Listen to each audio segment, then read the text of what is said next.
Hi there, it's Luke from Genuine Physio, and in today's video I'm going to discuss 5 reasons as to why your Achilles tendon pain may not be improving. So stay tuned until the very end, because if you avoid all of these 5 things, then there's a strong chance your Achilles tendinopathy will get better a lot quicker.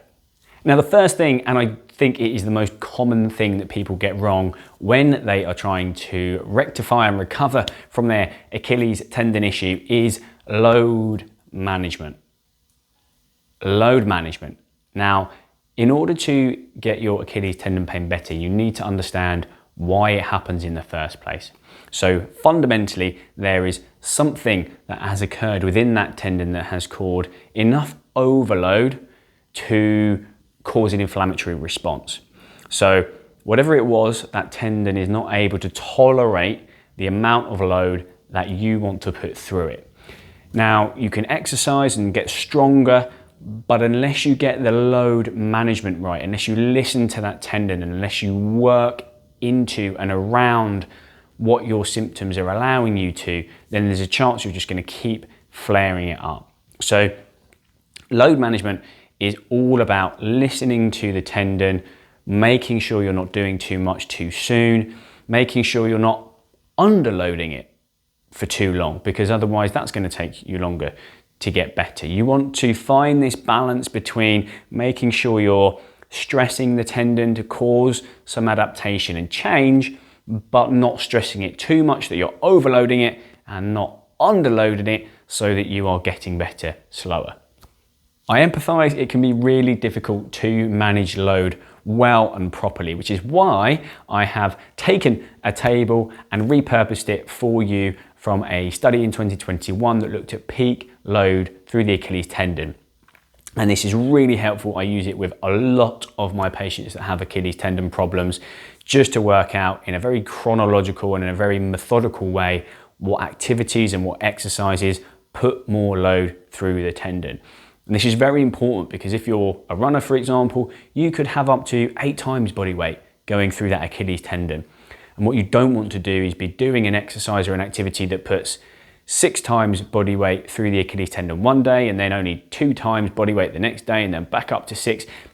Tendons are good at adapting to changes in load, but only if they're done in a very progressive and gradual fashion. And this is what we're trying to achieve with your Achilles tendon management plan. We want to avoid what caused it in the first place. Reason number 2 is because you're not doing the exercise. Now, I see people on a regular basis who have Achilles tendinopathy, and again, I empathise, because the rehab is often pretty boring. It often involves a number of different variations of heel raises, and I get it, they're dull. But again, if we go back to what's caused this problem in the first place, it's overload. Now, there's a number of things that we can do to calm the pain down without doing exercise. But if we calm the pain down and we don't do much to build up the load tolerance within the tendon, then you're going to go back to what you were doing before, whether it's sport or walking or running, and it's just going to flare up again. The treatment for Achilles tendinopathy is very simple. There are 2 parts. There is a phase where you want to settle symptoms, and there is a second phase where you need to build up the load tolerance within the tendon.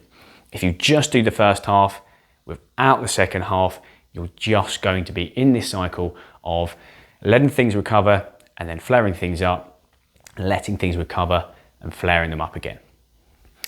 Reason number 3 is fads and quick fixes. So obviously, we all want to get better quickly, and an Achilles tendon can be a really stubborn issue to try and get rid of.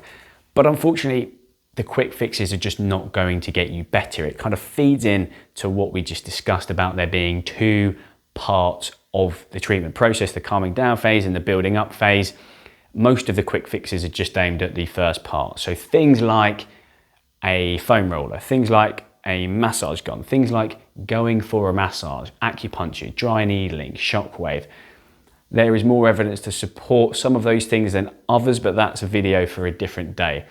But the point is that those things are only aimed at addressing 50% of the problem. This other 50% needs to be done in order to get you better. The fourth reason that your Achilles tendon may not be improving is because you are not just an Achilles tendon. You are a human made up of lots of different systems: your nervous system, your musculoskeletal system, your immune system, your hormonal system. And there are lots of different things that can go on within these systems that can affect tendon health.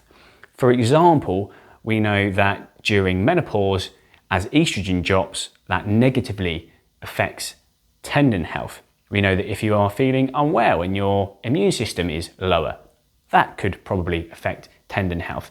We know that if you are overweight, that can affect your metabolic health. It increases inflammation systemically within the system.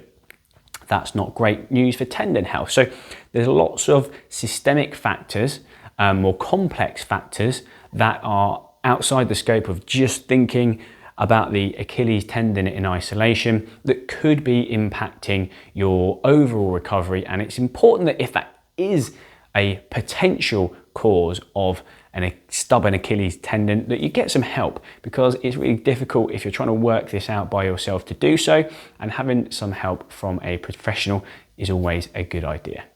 Reason number 5 is that you might be monitoring the wrong thing in terms of working out whether you are actually getting better or not.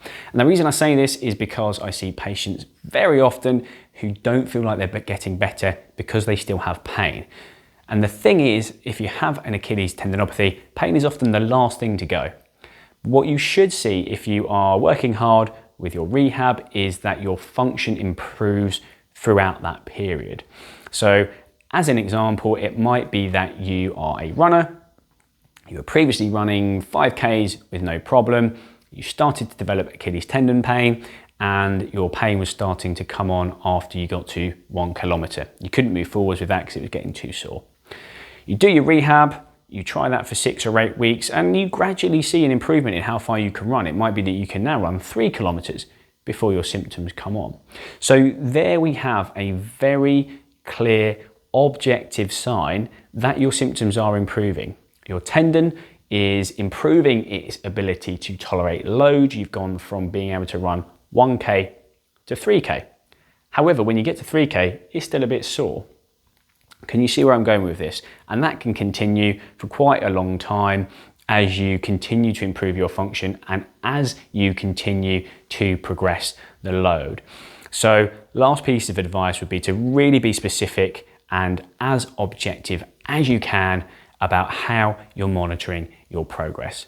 If you have stumbled across this video because you are struggling with a stubborn Achilles tendon problem and you would like some more personalized bespoke help or advice, then you can find some information in the description below about some very limited private appointments that I do complete on a weekly basis, both online and face-to-face. But if you have found today's video helpful, please do like and subscribe to the channel so more people see the content that you found helpful. And whilst you're doing that, I'll see you in the next one.